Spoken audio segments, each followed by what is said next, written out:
It's time for another movie fight review, this time from Kingdom of Heaven, the duel between Balian and Mummad al-Fais. Hi folks, Matt Easton here, Schola Gladiatoria. I teach people how to sword fight and other historical combats, and I deal in antique weapons and I do all that kind of stuff. I'm a former archaeologist and historian, and now I run this YouTube channel and deal in antique swords.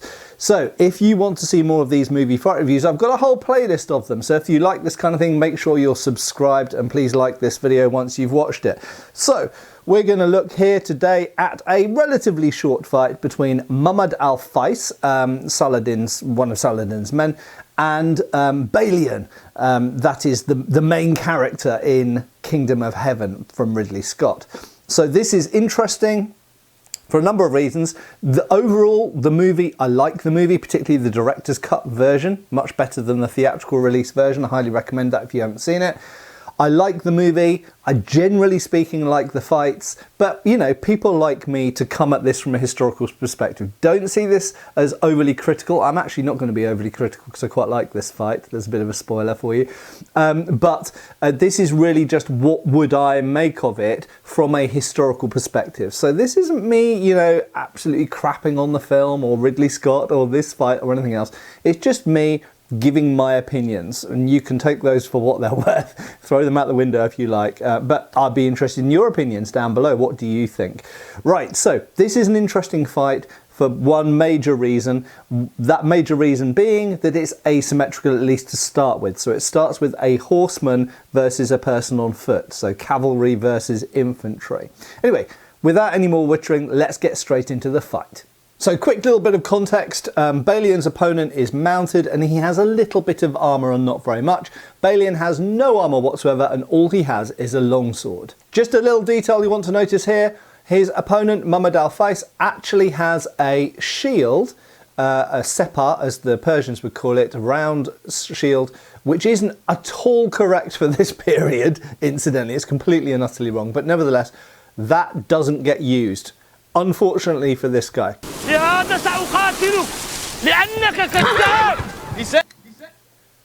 So you are a great opponent, liar. if we just go back for a second there, just rewind, and there we go. So he is armed correctly, more or less, for this period. He's got a lance or spear. He's got a sword of a type which we might call a kilich. The kilich didn't really exist at this time. Okay, so this is a later type of sword, but I'm not going to be massively overly critical of that. The only takeaway you need for this is during this period, during the Crusades, the Muslims predominantly used straight swords. They weren't yet using curved swords, but there's this idea that Muslims are supposed to have curved swords, so he has a curved sword. And he has a shield, which, as I mentioned, he doesn't use. Right. He says, then you must give him the horse. No. No! So he is in a guard position called Vomtag in German systems, or Posta di Falcone if we're looking at Filippo Vardi's treatise from the 1480s.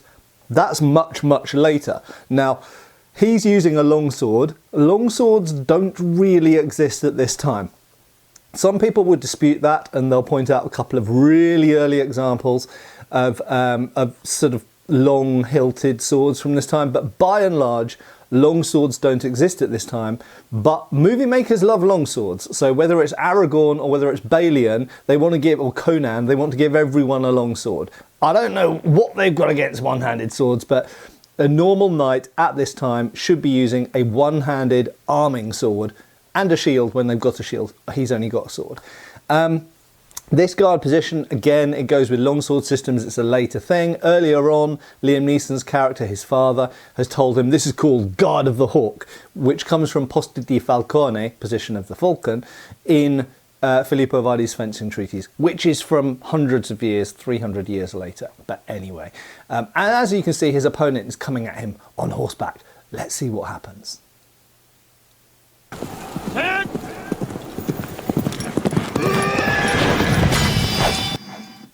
So I love that. I absolutely love that. Let's go back and look at that again. I absolutely love that he's not using it as a lance, but he's using it as a javelin. And this is something which gets overlooked, is that lances weren't always used couched underneath the armpit. In fact, I've got a video coming out about this next week, so watch out for that. They were often used like spears, and sometimes they were thrown. Even quite big cavalry lances, we have records of them sometimes being thrown. Good. And what Balian does is he parries it. I don't love the way that they showed the parrying, but I love that they showed it. I think it's great in there, and absolutely parrying thrown weapons and sometimes even shot arrows with swords was a historical thing. It's not just a thing from ninja movies. It is literally a historical thing that's mentioned in historical sources. So he's lost his javelin. There we go. So he pulls out his sword, the kilich, and he now comes back with the sword. Absolutely, obviously, if you've thrown your spear away, I would suggest maybe the best thing to do wasn't throw the spear away. He is now coming back with the sword. Yeah, nothing special about that, a clash. I should mention, so in old movies, we often see two people fighting and we see wide angle and we can see everything that's going on. There was a prevailing fashion from the probably mid-1990s, about 2000 onwards, to chop up and edit up lots of fights so you can't always see exactly what's happening. They still do it now. So it's a very different style of fight choreography, or rather different way of directing and filming and showing. It's a different style of cinematography. But anyway, so you can't always see exactly what's going on, and I can't always tell exactly what's going on. Fight me fairly! What enough? Wait! So, but fundamentally, we've got a guy on horseback now with a sword, and we've got a guy on foot with a sword, and Balian on foot considers this unfair. He says, fight me fairly. Now, the irony is that numerous historical sources say that an active man on foot, and that's a direct quote from a historical source, on foot with a sword, is more than a match for one individual person on horseback with a sword. The fact is that a person on foot is more nimble and can move around more nimbly than a horse can. Okay, horses are great in a straight line, but they are not as nimble at turning around and traversing and jumping out of the way as a human is. We're monkeys, right? So we're really, really agile. So actually, it's not unfair, and I would suggest to Balian, you're better off staying on foot, but here's the reality, and if you're a horse lover, stick your fingers in your ears. The reality is you wound the horse, okay? So the reality is you go for the horse's face, you go for the horse's limbs, throat, you've got a sharp weapon, and someone on top of that horse is trying to kill you. So you injure the horse, and therefore you make the horse out of control, you make it even more difficult for them to fight effectively. Anyway, just to say, this isn't an unfair fight. As a cavalryman, if you're thinking, well, I'm the one with the horse, what should I do? There are numerous historical sources which say you use the horse, not the sword, so you ride over the person. So if it's a trained war horse, it can kick, it can rear, it can wheel, and it's really, really heavy, like hundreds of kilograms, compared to a weak and feeble human. So the best thing you can do is just smash over, just absolutely plow through that human. But let's see what actually happens. Why should he? He is a knight. And Hakim will be... Let's forward to there's lots of talking now. Let's go to the actual fight. There we go. So he dismounts.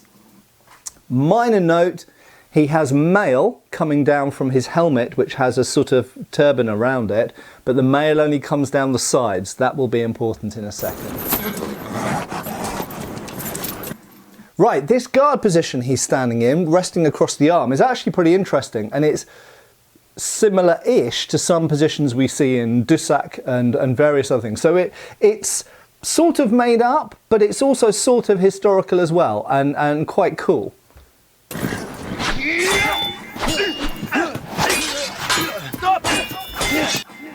Right, I'm going to stop there just to say this is a perfect example of where a director chops up the scene so much we can't exactly see what's happening very clearly.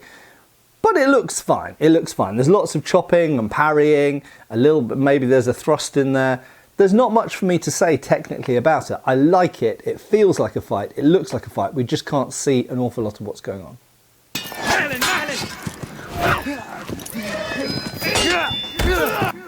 Right, I like the fact that he parries with the supported thing here. That is straight out of Dusak. I don't know who the fight choreographer for this was, but I love the fact that he parries there. But then Balian follows up with a strike of some kind, so core, and he knocks the sword out of the person's hand. So there's two things I love there. I love the supported two-handed parry, historical, good, valid.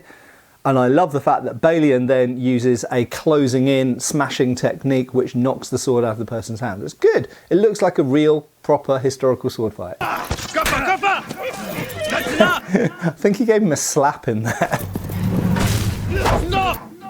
Right, so he's gone and picked up the spear and he started swinging it around. Now that would be tempting to do with the spear because it's got greater reach, but bear in mind the spear can't cut. The spear can only stab or thrust. So he can whirl it around and he might be able to, if he whacks Balian in the head, he might concuss him or he might hurt him if he hits him in any other part of the body, but it's not going to cut. It's not as dangerous like this as a sword. He would be better off thrusting with it. I do like that he uses both ends. Let's just go back and see that bit again. I liked that. Good, I really like that. Smack, smack. So he's using it a bit like a staff weapon. That's cool.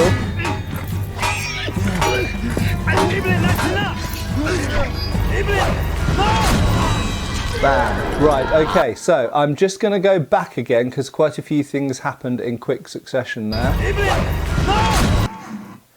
Oh, I need to go back a bit further so we can see how he finishes. But look, this high, high.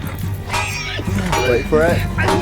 High, low. Right, that was his mistake. So he's occupying Balian's sword in the high line here, and then he takes a swipe at Balian's knee. Now that could hurt Balian, but the danger is whenever you go low, you leave your upper areas exposed. And in this situation, that spear cannot cut Balian's leg. It cannot give him a grievous injury. It can only hurt like hitting someone hard in the knee with a stick. Yes, it would hurt, but their sword is up here around in the face area. And he swings over the head, missing, which does happen.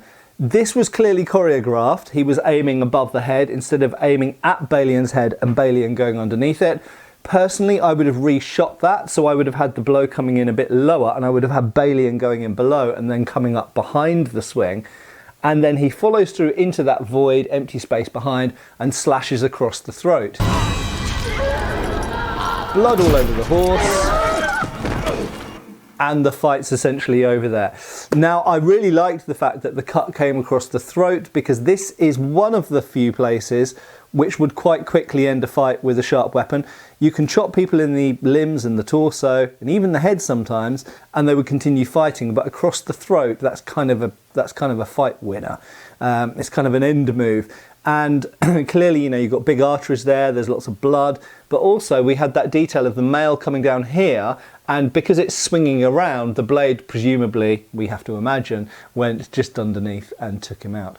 Anyway, I'm going to finish there. I'm not going to make this a long one, but I really like this fight. And if anything, I wish it was a little bit longer. I also wish that they zoomed out a bit and we could see more, because it looks like the choreography was pretty damn good in this fight. I just wish we could see more of it. And the way that it's been shot very close in, chop, chop, chop, chop, chop, although it gives us a fighty feel, and maybe normal people watching this really like that and get really into it, I would have liked to have seen and been able to appreciate some of the choreography a bit more if I'd been able to see some more of what was going on.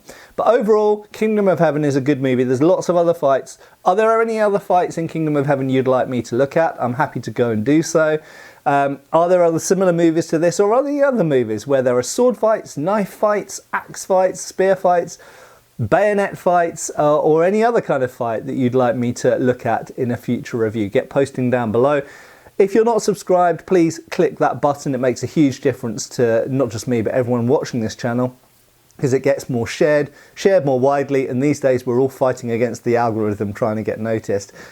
So even for my regular subscribers, it helps them to get the notification that a new video is up and they see it. So please subscribe, like it if you liked it, don't if you didn't, but hopefully I'll see you back on the channel really soon. I have been Matt Easton, I will continue to be. Cheers folks.